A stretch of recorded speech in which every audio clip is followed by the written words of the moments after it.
temos a responsabilidade. Deus vai levantar nesta última hora e te usar nas mãos dele. Recebe esta palavra em nome de Jesus.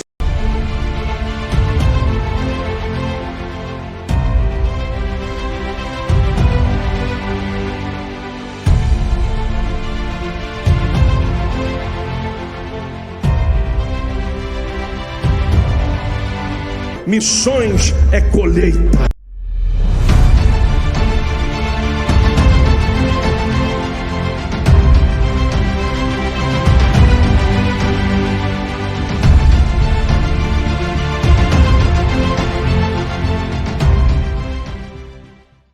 Bom dia, boa tarde, boa noite. Estamos iniciando mais um AMICast aqui na sede da AMI Luz das Nações. Hoje, com um novo formato, uma nova estrutura, estamos iniciando mais um episódio com a mais que especial pastora Nádia Andrade Neves Medina.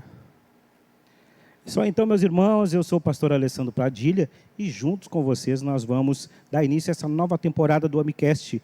E hoje, com muita honra, nós temos o privilégio de receber nossa pastora, que fez aniversário agora há poucos dias, inclusive, Pastora Nádia Medina.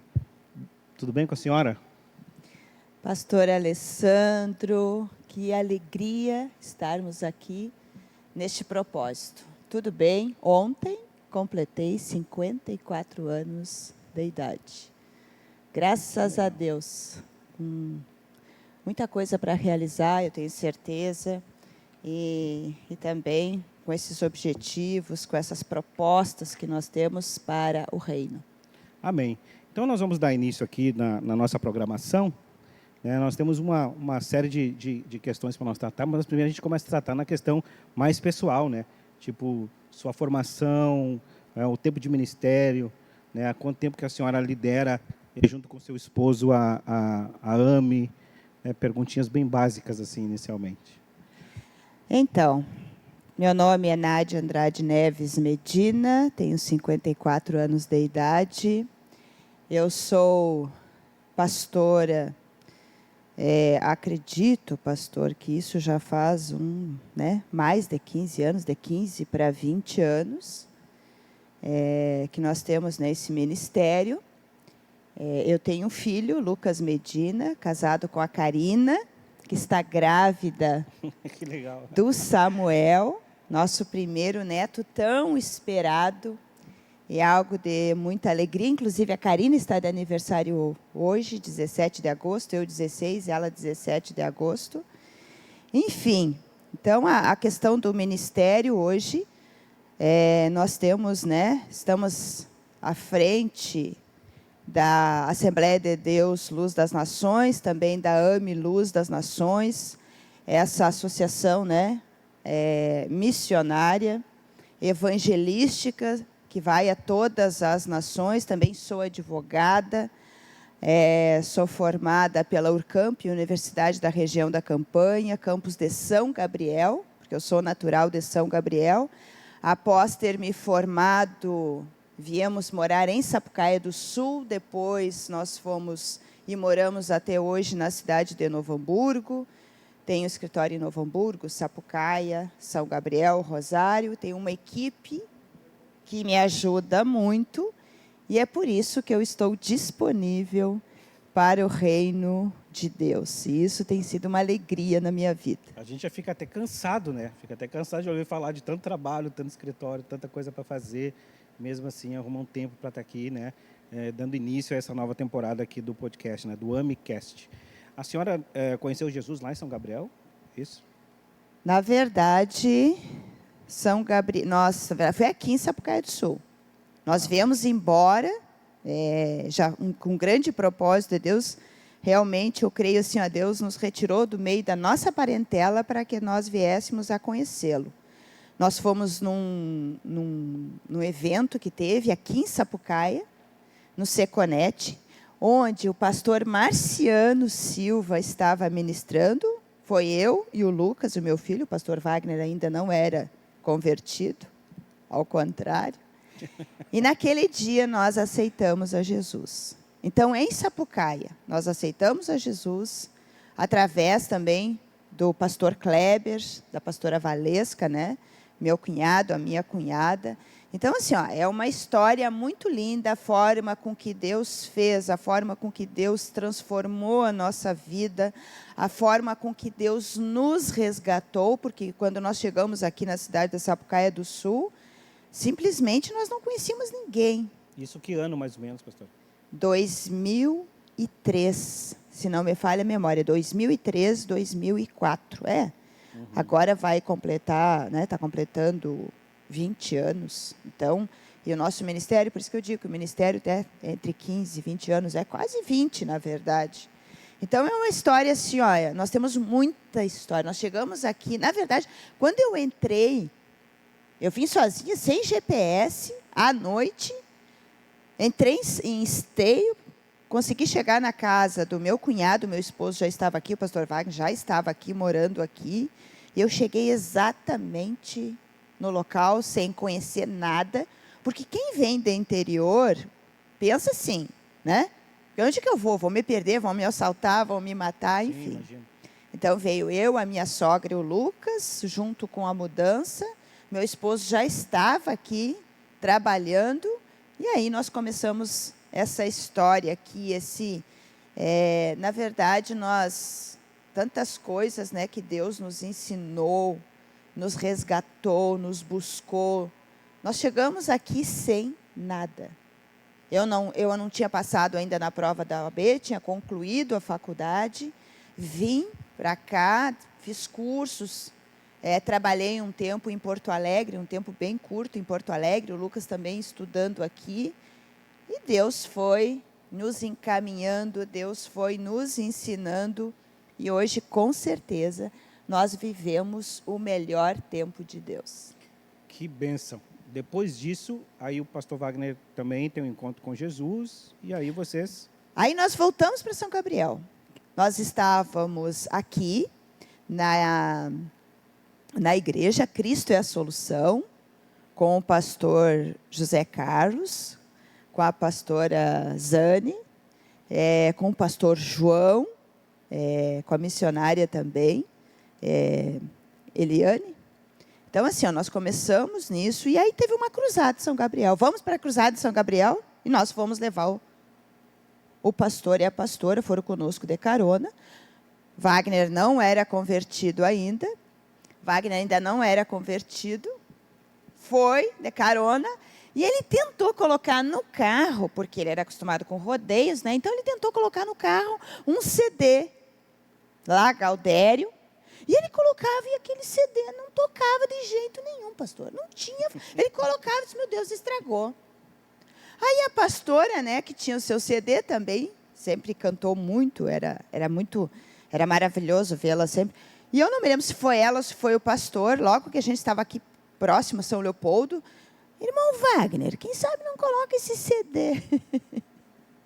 E aquele CD, né, com músicas evangélicas, foi aquele CD que tocou daqui até São Gabriel, porque o que era de música gaúcha não tocava. E aquele CD foi tocando. Chegamos a São Gabriel, faltou bateria, e aí o Wagner já foi também ajudar na bateria, enfim. Aí ele foi no culto. E naquele culto, ele estava sentado lá no fundo, e quando, se não me lembro, acho que era presbítero, Paulinho, que nós chamávamos, fez o convite para aceitar Jesus. Eu já estava lá na frente, nós já tínhamos ido para frente para orar, e eu lembro que o Lucas só fez assim com a mão, ele estava sentado lá no fundo, então ele vem e aceita Jesus. Então foi assim, foi um momento lindo. Então ele sai de São Gabriel, viemos para cá, eu aceito Jesus aqui, em Sapucaia, voltamos a São Gabriel, ele aceita Jesus, e logo ele já resolveu que ele queria se batizar, chegou para o pastor e disse para o pastor, pastor, eu quero me batizar. Não, já? Tão cedo? Sim, eu quero me batizar. E, na verdade, eu me batizei de carona com o meu esposo. Olha só. Eu me batizei de carona. E logo depois do batismo, ele já disse assim, pastor, eu vou fazer um jejum de 7 dias só com água. Irmão Wagner, será que não é muito cedo? Mas já movido pelo Espírito, Já entusiasmado movido com pelo Jesus. Espírito, ele já era apaixonado, ele já se apaixonou, fez um jejum de 7 dias somente com água. No início da No conversão. início da conversão, ele já mergulhou. Porque antes disso, quando nós morávamos aqui em Novo Hamburgo, os pastores vinham até a nossa casa, oravam, e ele era muito difícil. Ele era muito difícil, o pastor Wagner era muito A difícil. senhora sabe que é interessante isso, né? No início da conversão, ele ter esse desejo de jejuar, de orar, de buscar o Senhor, que é uma cultura que se perdeu um pouco hoje, né? Essa cultura do jejum, essa coisa.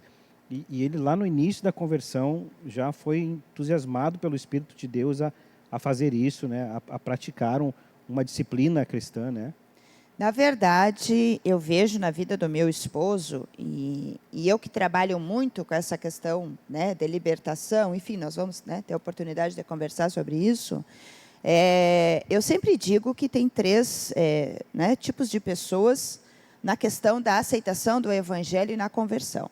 Aqueles que conhecem a verdade liberta, então eu tomo uma decisão que eu quero Jesus. Eu tomo uma decisão que eu quero mudar.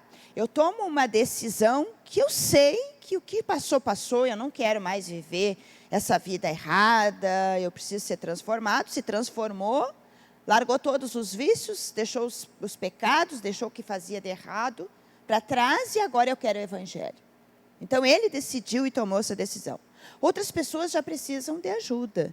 Precisam de um acompanhamento, vão precisar de um discipulado, vão precisar disso. E tem outra categoria de pessoas que eu acho que simpatizam com o Evangelho, mas que não deixam a verdade realmente fazer essa transformação. Então, ele tomou uma decisão e mudou de vida. E a questão ministerial começou quando, pastora? Quando que a senhora se deu conta, assim, ó, tem um chamado ministerial e aceitou isso para a sua vida? Bom, antes de responder essa pergunta, para complementar a questão do pastor Wagner, né? Do Wagner, Sim. Que ainda não era pastor, quando ele termina o jejum, ele chega na igreja no domingo e o pastor diz assim, hoje tu vai pregar. E ele já estava com todo o gás, ele já queria, já sabia que ele estava queria. pronto. Ele já pregou, era maravilhoso. E aí ele, né, era maravilhoso ver como ele pregava, porque já tinha uma facilidade de comunicação, porque foi narrador de rodeio muitos anos. Então, a comunicação não tinha problema. Então, ele se apaixonou pelo Evangelho, ele se apaixonou por Jesus. Agora, eu já foi mais difícil. Eu quero ser advogada, não quero ser pastora. E aí, nós fomos a Santana do Livramento, aí me chamaram lá à frente, que iam fazer consagração de obreiros, e né? Eu me ajoelhei e me consagraram pastora.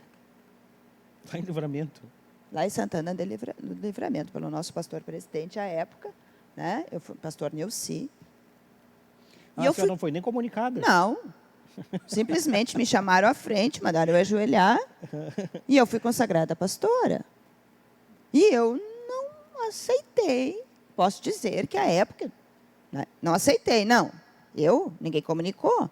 Eu sou a esposa do pastor, que na época já era pastor, né? Mas eu não aceitei, aquela época, esse chamado. Quando que eu fui resolver essa questão? Quando eu fiz a EFOL. Sei, do pastor Cote. Com o pastor Cote. Foi aqui na cidade de Gravataí, através da pastora Nazaré Benites, vamos fazer a EFOL. E eu fui fazer a EFOL 1.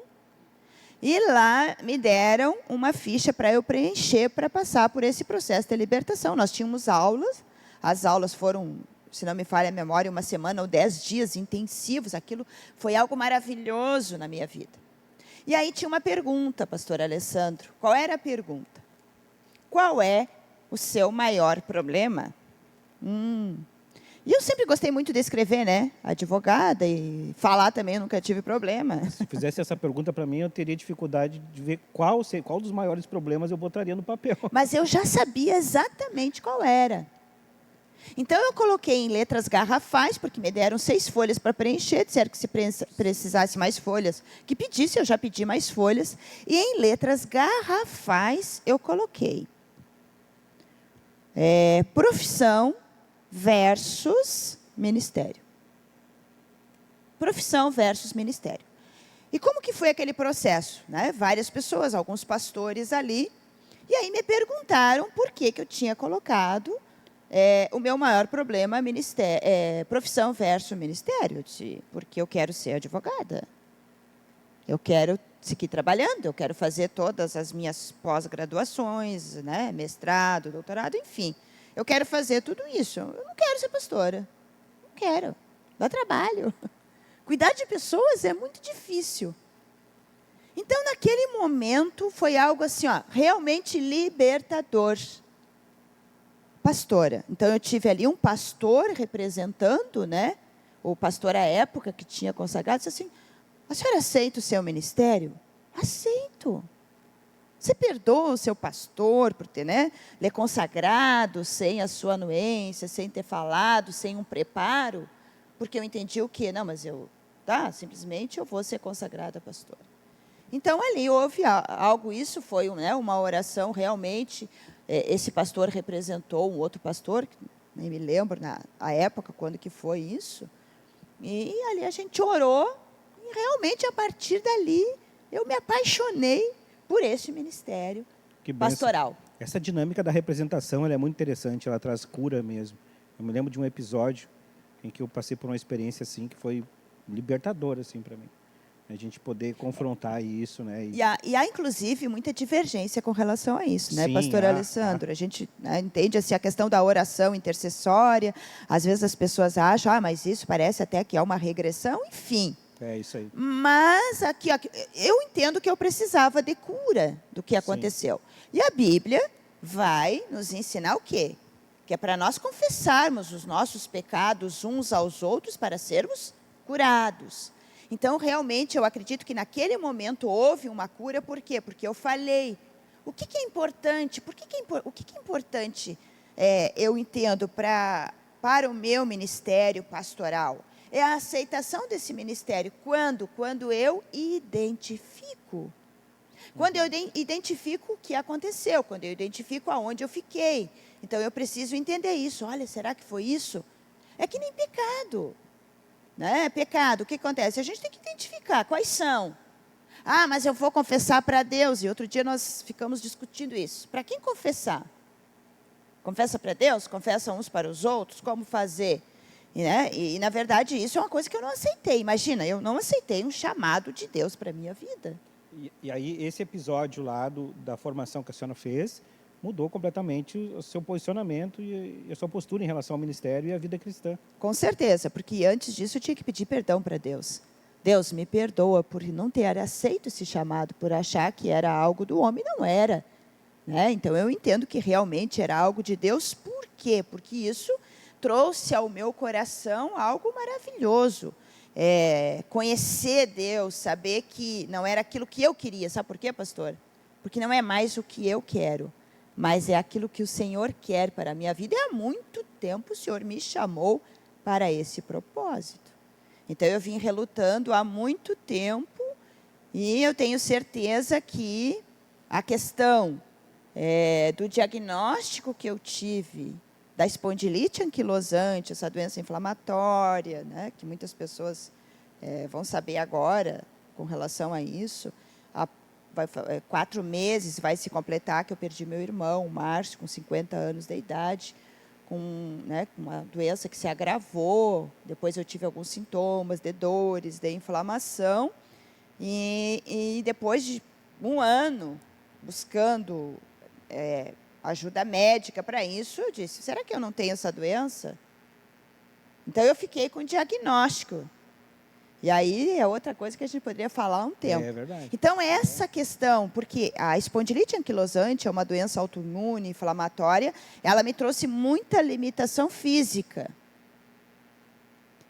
Muita limitação física. E foi aí mesmo que eu fui entender E aí eu fui ler um livro que é A Doença como Caminho, lendo tantas outras coisas, tendo conhecimento da palavra para entender. Ei, filha, ei, pastor, vai ouvir realmente o chamado? Como é que vai ser? Ou vai precisar ficar bem limitada para entender isso? Entendi. Então, a senhora entende que isso foi um artifício divino para lhe trazer para o centro da vontade de Deus. Perfeito.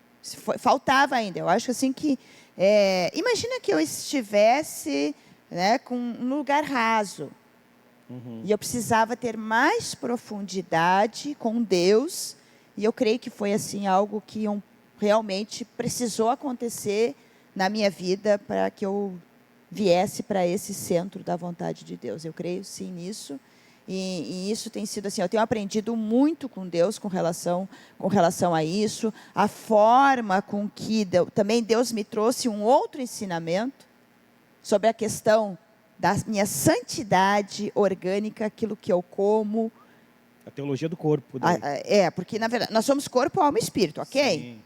Então por que eu cuido só da alma e do espírito e não cuido do corpo? Então, para mim, eu fui descobrindo também com profissionais, com um nutricionista, por exemplo, a alimentação que inflama, eu não como. E aí, se nós formos para a palavra, nós vamos ver onde é que começou, né? O pecado começou aonde? No que se come. Aí o povo vai para o deserto, está saindo do Egito, quer levar para, né? Vai levar para Canaã, ó, vou te dar uma terra. E tem toda uma teologia, tem toda uma questão envolvendo a alimentação, né? No povo judeu, no povo hebreu. Tem toda uma construção em relação à comida, né? Então, assim, ó, eu tô também nesse estudo, porque aqui também eu não posso agora ser radical com todo mundo, só você não pode comer isso, você não pode comer. Eu estou dizendo para essa doença. Porque a medicina vai dizer o que para mim? A medicina vai dizer que a alimentação não tem nada a ver. Porque eu tive essa resposta. E eu não concordo com isso.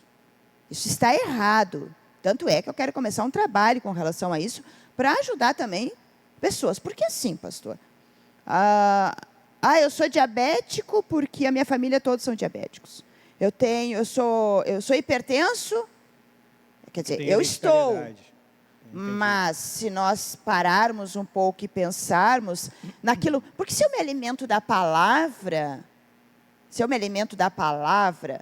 eu quero trazer vida para mim, e através da palavra, nós vamos ter vida eterna. É isso que nós temos aqui, né? Nós temos estabelecido isso na nossa vida. É que nem nós perguntamos, você tem certeza da salvação? Sim. Eu tenho certeza da minha cura? Sim.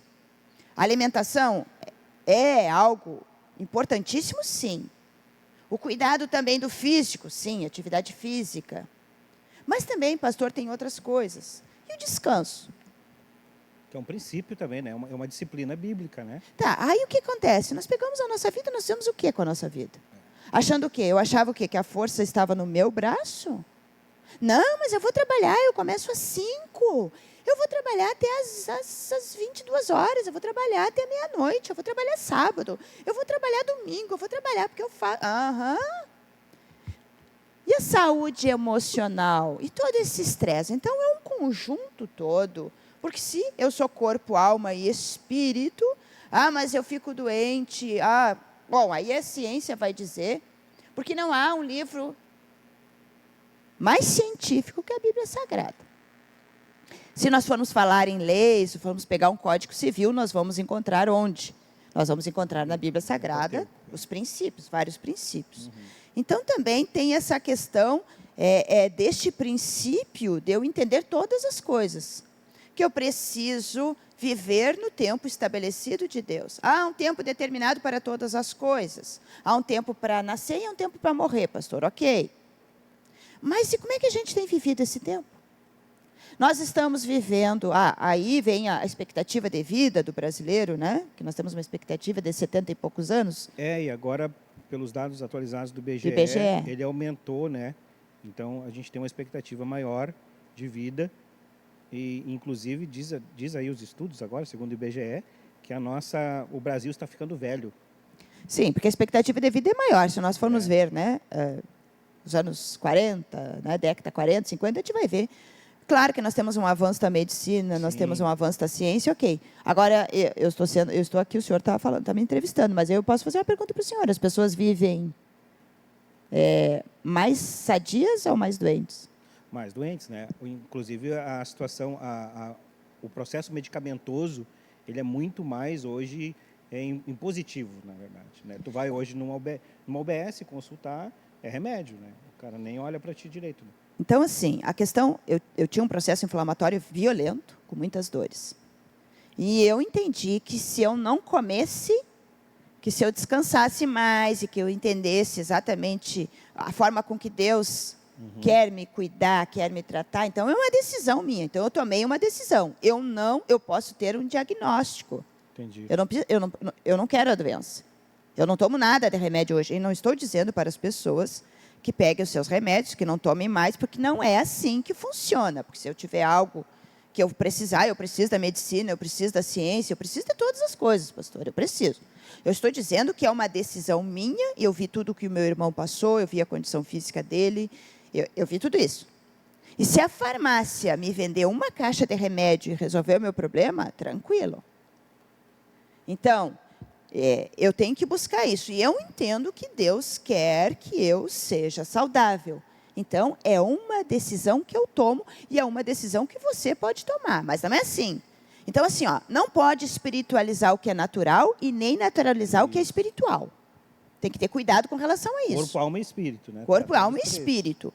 Se já tem um corpo doente, numa cronicidade, tem que ter cuidado. Não é assim, porque às vezes diz, vai na igreja e a igreja manda, porque é assim que diz, manda a igreja não tomar mais remédio. Não é bem assim. Não é bem assim. Eu vi um vídeo seu esses dias, num story. A senhora disse que o diagnóstico não lhe daria mobilidade, lhe tirar a mobilidade, inclusive, do corpo. Na verdade, a ciência vai dizer, a medicina vai dizer né, que não tem cura. E aí eu vi um story da senhora pulando em cima do sofá esses dias. Sim. O Internacional fez um gol. Ganhou os pênaltis. E realmente, por que eu tenho mobilidade? Eu faço atividade física diariamente.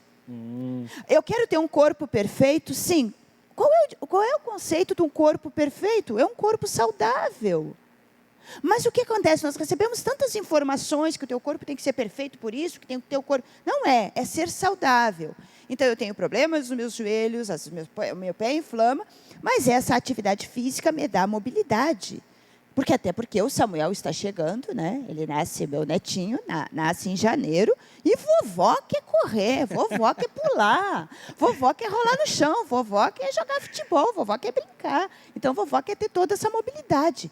Então, isso, sim, são as coisas do que eu me alimento, não somente, né, do alimento, do alimento, mas tantas outras coisas, principalmente a decisão que eu tomo sabendo que o meu Pai, que está no céu, que me ama, cuida de mim e que me sara, que me cura de todas as feridas. Jesus diz o quê? Ele não vai sarar. Ele já sarou. Ele já curou todas as nossas enfermidades. Não está dizendo no futuro, ele já fez isso e eu tomo posse disso, porque eu creio nisso. E eu vivo esse milagre. Exatamente, porque daí não é só uma narrativa, né? É a sua vivência hoje, é a sua vida. A senhora tomou uma decisão, seguiu por aquele propósito e está aí, firme, inclusive pulando. Pulando, porque a culpa nunca foi de Deus. Deus quer nos castigar? Claro que Deus não quer nos castigar, pastor. Deus não quer nos castigar. Você pode ter certeza que Deus não quer. Por que vai tudo para a conta de Deus? As nossas responsabilidades, geralmente, porque Deus fez isso. Não, Deus não fez. Então, Deus, desde o princípio, Deus quis o melhor. Então, eu fui lá no Jardim do Éden. Ora, o que acontece? Quando nós vamos ver a resposta, quando Adão, ele se esconde de Deus, Deus chama Adão. Claro que Deus já sabia onde é que Adão estava. E por que Adão estava escondido? Por que Adão contou a meia verdade? Eu estou aqui, né? Estou aqui porque estou nu. Não, porque ele tinha pecado. Naquele momento ele não poderia dizer para Deus, Deus, me perdoa, já perdoa a mulher que o Senhor me deixa, assim, assim, não. Então, o que nós fizemos?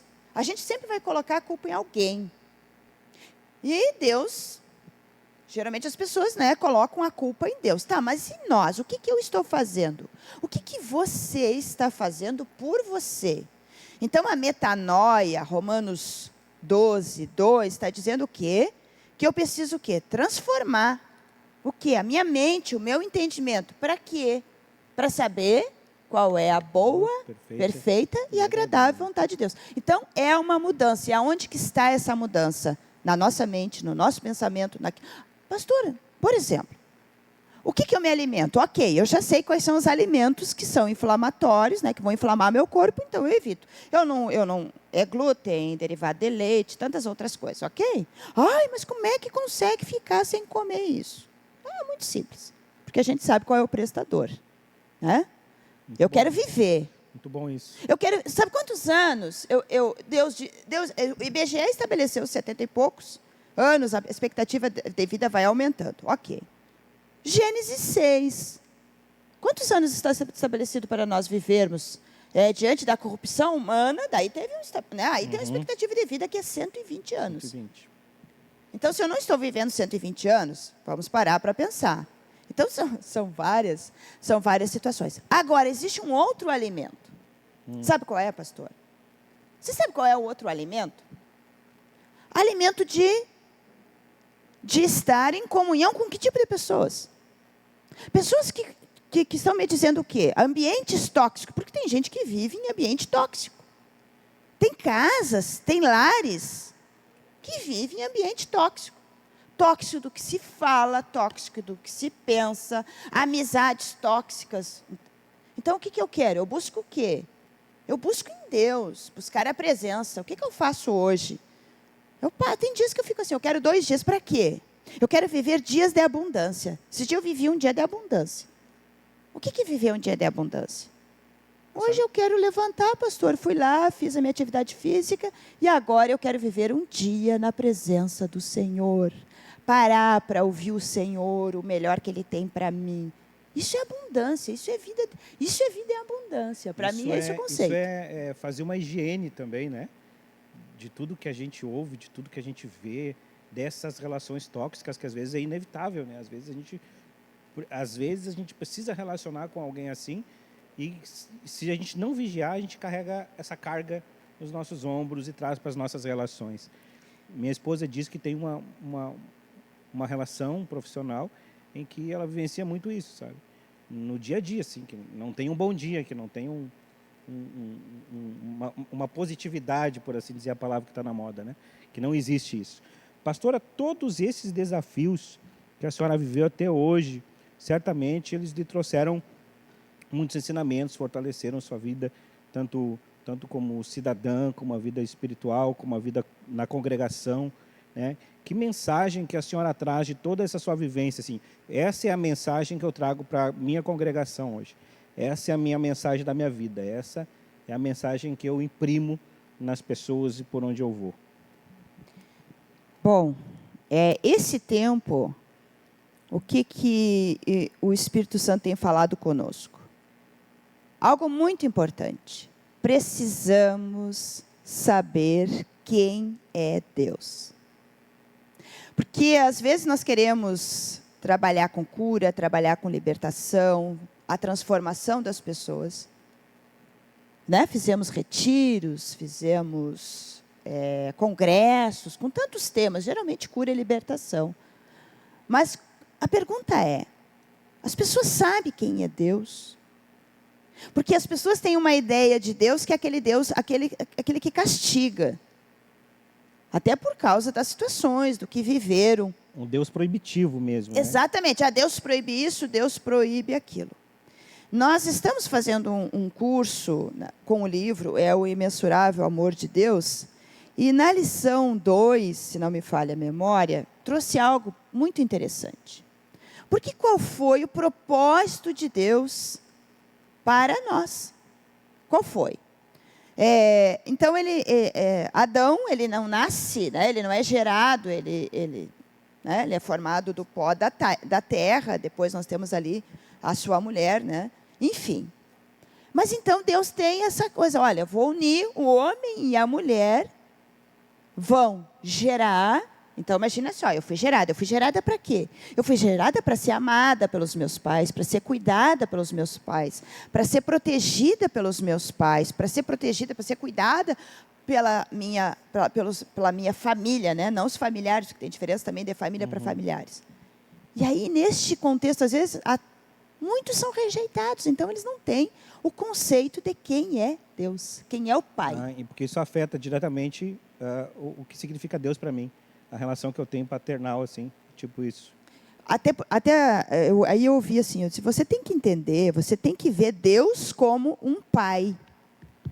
E aí eu recebi a seguinte informação. Pastora, mas eu não sei conceituar, eu não sei o que é um pai, porque eu não tive um pai. Exatamente. Isso é bem assim. Eu vivi uma situação assim, bem particular, bem minha, inclusive, né? Me deparei já aos 40 e poucos anos, fui fazer uma imersão, um trabalho de uma capacitação, e aí na capacitação a ministra ali, a pessoa que estava ministrando, me chamou e disse, tu tem um problema de identidade por causa da questão de paternidade. E eu disse, mas eu não, sou muito bem resolvido, inclusive tenho 40 e poucos anos, tenho filhos, tenho netos, eu estou muito bem resolvido. E aí ela ministrou comigo, e de fato, aí foi quando eu fui procurar meu pai, fui conhecer meu pai, e depois do abraço do meu pai, eu confesso que eu tenho uma outra relação com Deus. Então, esse aspecto de conhecer a Deus e resolver as situações. Joyce Meyer, se não me falha a memória, é um livro dela que diz que aquilo que foi enterrado vivo nunca morre. Então, se ouve muitas vezes as pessoas dizem, eu estou guardando na caixinha. Pois é. Essa caixinha talvez seja um lugar de derrota. Ou o tempo cura, né, pastora? O tempo cura. Não, o tempo não cura, né? O tempo não cura. Quem cura realmente é Deus, é através do seu Filho Jesus Cristo que tem essa cura. Então, é isso que nós... Mas quando o quê? Quando nós vamos resolver. Então, as pessoas têm... O que nós temos? Esse amor de Deus, esse amor do Pai. Até porque eu sou apaixonada, e o senhor sabe disso, a igreja sabe disso, as pessoas que me conhecem sabem disso, que eu sou apaixonada pela questão geracional. Geracional. Aí a gente vai falar sobre bênção e maldição, mas as pessoas, não, Jesus Cristo já morreu para mim. Jesus Cristo morreu, mas se você não quiser Jesus Cristo também, talvez, né, não vai haver mudança. Porque o que muda mesmo foi quando nós começamos a falar. É quando se toma uma decisão, quando o meu esposo tomou uma decisão. Eu quero Jesus Cristo, eu quero mudar. E aí o ministério avançou. A gente não teve nem tempo para dizer assim, eu vou esperar um tempo para ser assim. Não, Deus foi lá e nos jogou dentro do ministério, nos jogou dentro do evangelho, nos fez prósperos. O que é prosperidade? Não estou falando de dinheiro, estou falando de prosperidade, que é aquilo que Deus dá, que a gente pode compartilhar e que a gente pode também dividir. Então, a questão geracional qual é? No momento que eu tomo uma posição, eu alcanço os meus filhos, os meus netos, meus bisnetos, é isso, porque Deus está dizendo. E aí tem a diferença, né, pastor? Da questão da iniquidade para o pecado. Sim. Só um pouquinho, deixa eu voltar aqui nessa questão geracional. É interessante quando a senhora fala, porque na palavra de Deus ela vai nos dizer que Deus ele é Deus de Abraão, Isaac e Jacó, que é uma questão geracional, né? Então, que foi se passando a mensagem pela forma da tradição oral ainda na época, né? Então, a senhora falou da questão das relações tóxicas.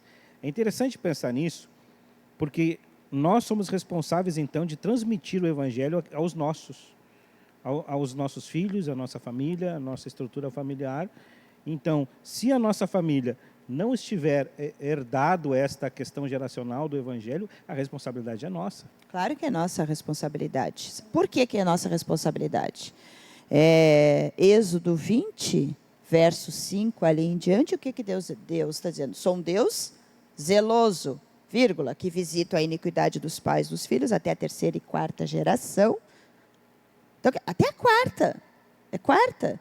Daqueles, né, que odeiam, aqueles que não obedecem os mandamentos, mas traz bênção até 1000 gerações daqueles que o amam e guardam os mandamentos.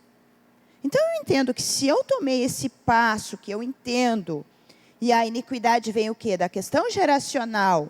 E que eu resolvo, eu decido que eu não vou mais pecar, porque eu recebo o Evangelho, que é esse Evangelho de Jesus Cristo, que me cura, que salva, que liberta.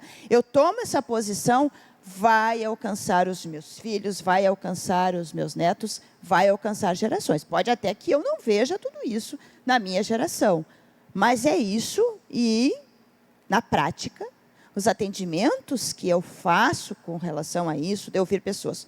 Por que geralmente famílias repetem, pastor, sempre a mesma iniquidade? Sempre a mesma iniquidade, sempre o mesmo pecado.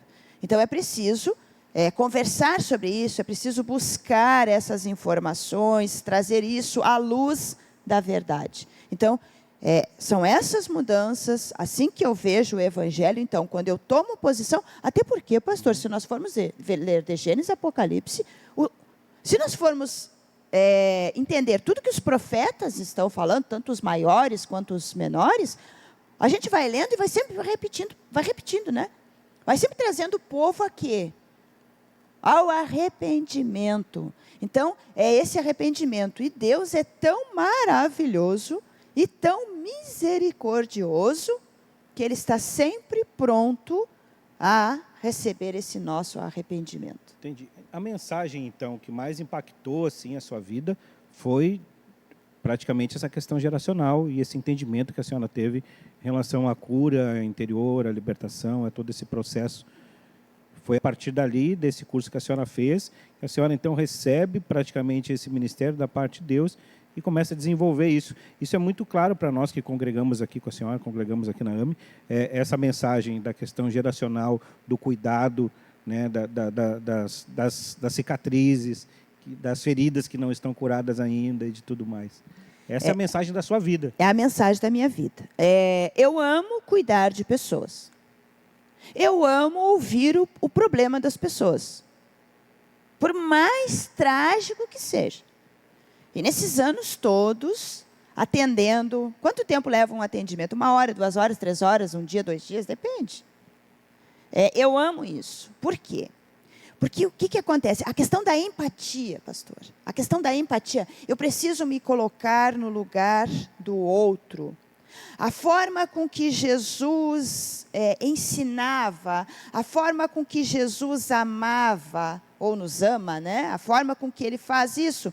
E nesse ministério de Jesus Cristo, da forma que nós vamos ler, o que nós vamos ver? É esse amor, é essa bondade. Então, é isso que eu preciso. Então, assim, e cada um tem um chamado, né, diferente. Então, eu gosto muito disso, eu amo isso. Nós estamos agora aqui com um curso de mulheres e as experiências, pastor. Eu estou falando de experiência. Eu não estou falando do que eu acho, porque as pessoas acham muitas coisas. Sim. Eu não acho. Quando a pessoa me pergunta o que eu acho disso, o que eu acho daquilo, eu venho à luz da palavra. Porque qual é o chamado? Eu tenho um chamado, ok, um chamado de libertação. Ok. Mas depois do chamado de libertação, eu também aprendo que precisa vir um chamado para quê? Para evangelizar. Porque não adianta somente libertar uma pessoa e deixar ela ao relento, a deixar ela de qualquer jeito. Então, discipulado, né? Discipulado. Ela precisa ser discipulada. Então, todo um processo de libertação. Por quê? Porque assim, pastor, o que eu aprendo, né, que eu aprendi na EFOL, sobre a questão da prova. Por exemplo, eu quero ser liberto nessa área. Eu vou ser confrontado nessa área. Se a libertação é na área financeira, por exemplo, eu vou ser confrontado na área financeira. Imagina só, se o processo de libertação é na área sexual. Porque, infelizmente, existe um pecado que ele invade todas as esferas e todas as áreas, que é a questão da pornografia, que é a questão, né, que traz isso e tem acabado com as famílias. Inclusive, hoje é tratado até de forma clínica, né? É patologia hoje, isso é vício. Né? Vício.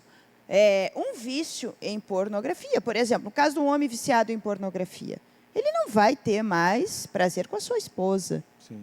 Não vai ter. Isso na prática. Quantas vezes já passei por essas situações de atendimento? Então, e tu tem que chegar, fazer esse confronto e saber realmente se a pessoa quer, porque ela tem que tomar uma decisão, pastor. É verdade. E o que vai acontecer com o chamado, com o ministério? Vai orientar, vai discipular e procurar fazer com que a pessoa entenda. E eu não vou aqui, às vezes, errar e dizer para a pessoa, olha, esse pecado talvez nem seja teu. Como assim não seja teu? Ele vem de uma iniquidade, Sim. que gera um pecado. Aí o debate é longo, né? Aí é longo. Daí vai longe. Aí vai longo. Por exemplo, Davi, a história de Davi. Então é só verificar qual foi o pecado de Davi. Né? Teve o quê? Um homicídio.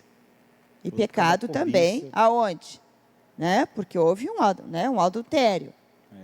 Então, assim, olha o que aconteceu com a questão dos filhos. Também seria um outro debate. Sim, e tudo começa muito pequeno, né, pastor? Interessante essa história de Davi, que começa com um desejo, que vira cobiça, que vira o clímax, que vira a prática, que vira um homicídio, que geram filhos, que vem assassinatos, E que vão repetir? conspirações.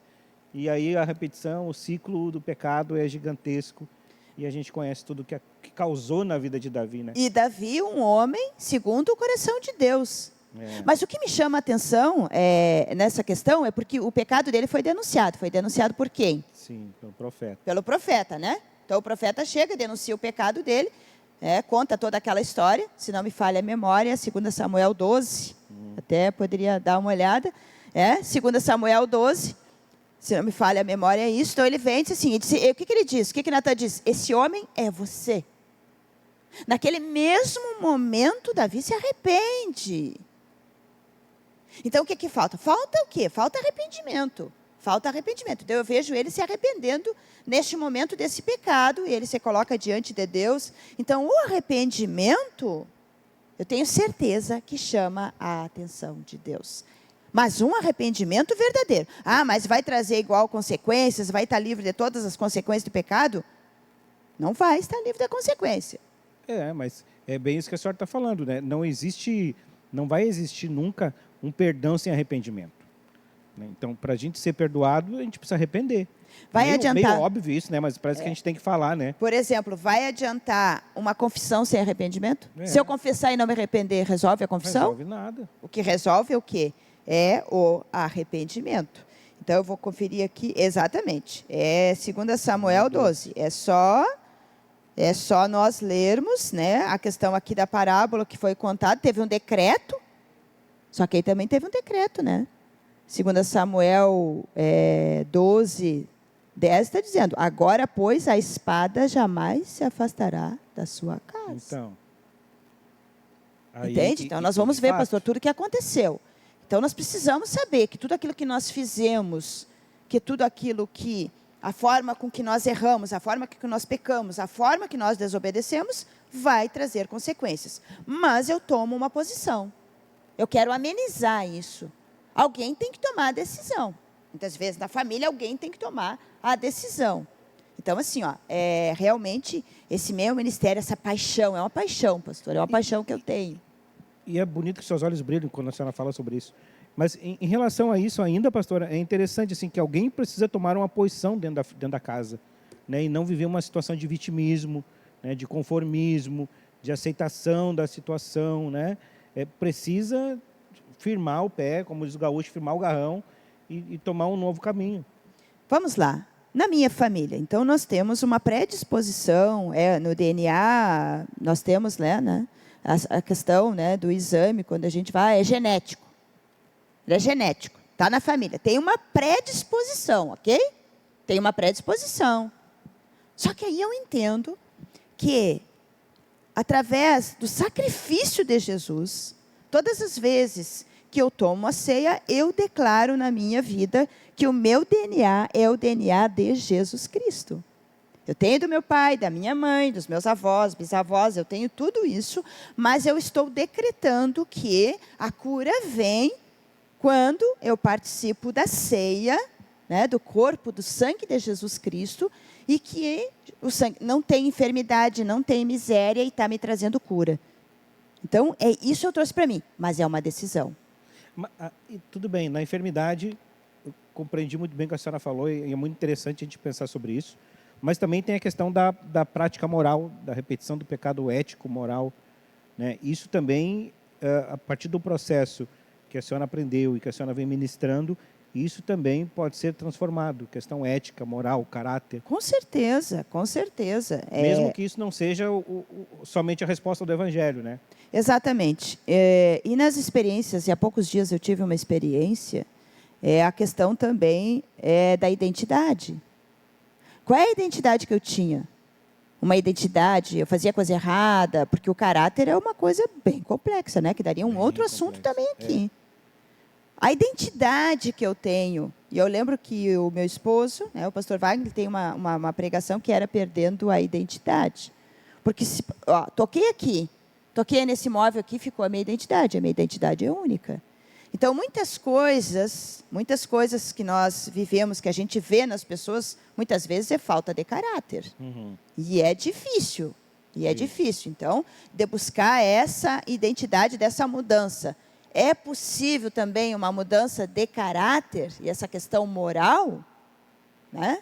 Claro que sim. Através do Evangelho. Por quê? Porque o que acontece? O que a gente vê muitas vezes são pessoas que simpatizam. Sim.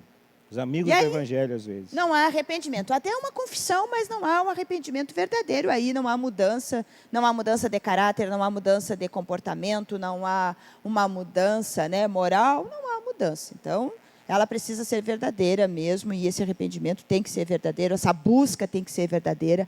A busca tem que ser o quê? A presença de Deus, ela tem que ser constante na minha vida. Para quê? Para que eu não volte aquele caminho que eu já andei, que eu já trilhei, que não quero mais para a minha vida. Isso aí.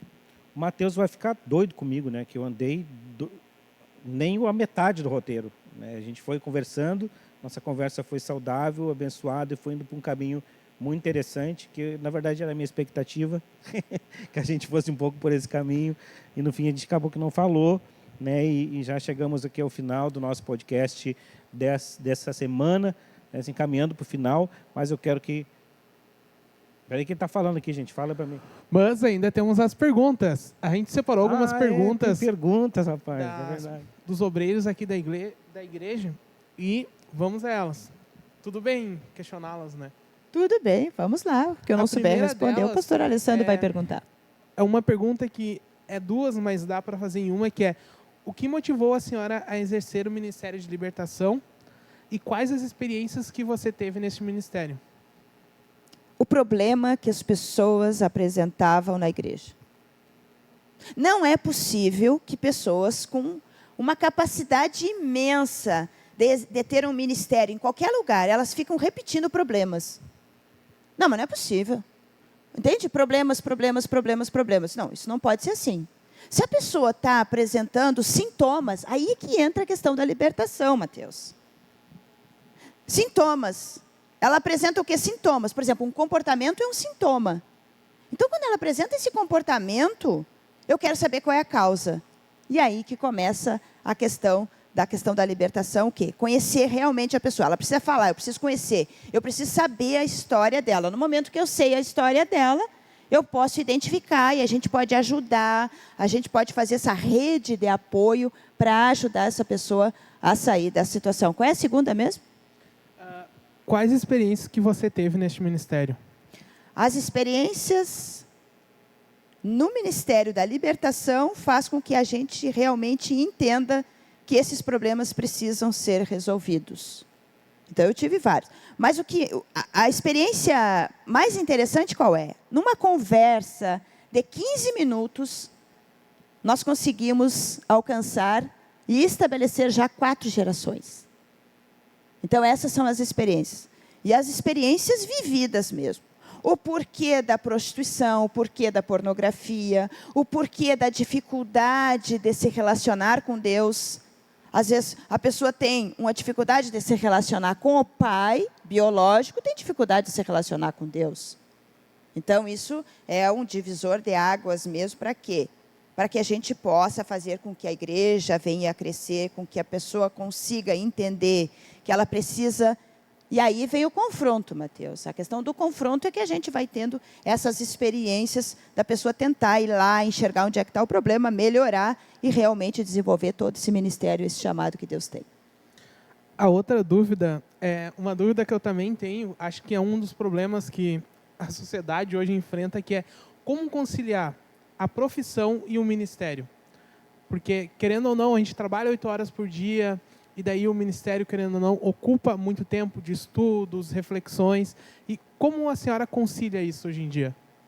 Bom, em primeiro lugar, eu achava que isso era impossível, porque eu tinha as minhas verdades.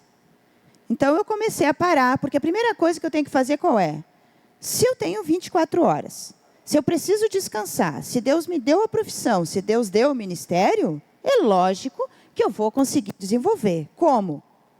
Parando para ouvir Deus, me organizando.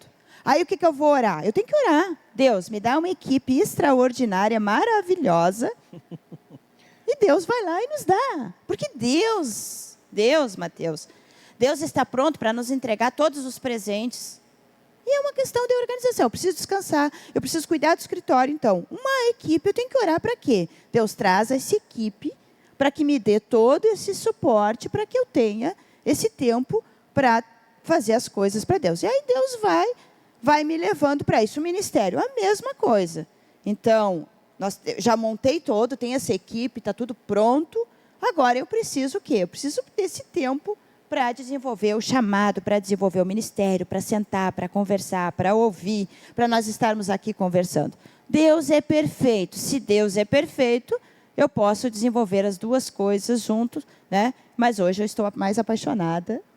Sou apaixonada pela minha profissão, mas eu estou apaixonada por Jesus, pelo que Ele fez na minha vida, porque ainda vai fazer e vai fazer na vida das pessoas. Então é isso. Deus é perfeito. 24 horas nós temos que nos educar com tudo e cuidar da nossa vida em tudo. É isso? Não, tem mais uma. E para encerrar com chave de ouro, o que você diria agora para alguém que está com problemas na vida, que não conhece a Cristo, que está sem esperança? O que você diria para essa pessoa? Eu diria que, assim como foi na minha vida, eu diria que Jesus é o caminho. Jesus é o caminho.